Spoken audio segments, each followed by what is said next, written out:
we'll guide you through how to check triangle count in Blender. Quick disclaimer, you need to follow this step-by-step guide carefully, because skipping a single step will affect your final result. If this guide helpful, don't forget to like and subscribe. First, don't forget to comment if you still need our help or want to ask something, and we will reach you as soon as possible.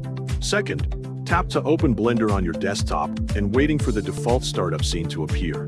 Once the project is visible, press A on your keyboard to select all the objects currently in the scene. After everything is selected, press X and confirm the deletion so the workspace becomes empty and ready for a new object. Next, press Shift and A to open the Add menu. From this menu, go to the Mesh section and look for the ICO Sphere option. Click on ICO Sphere to add it to your project.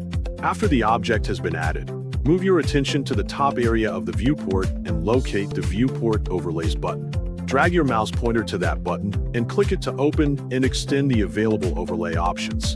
In the list that appears, find the Statistics checkbox. Enable this feature by checking the box so that project statistics become visible.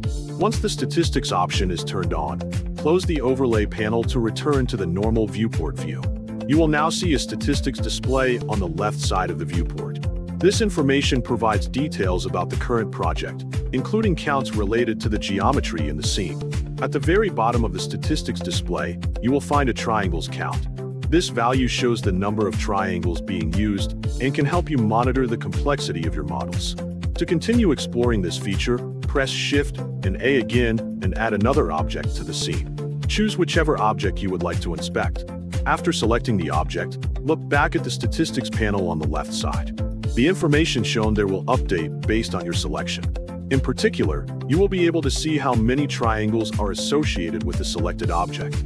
This makes it easy to check the triangle count of different objects and compare them directly within your Blender project.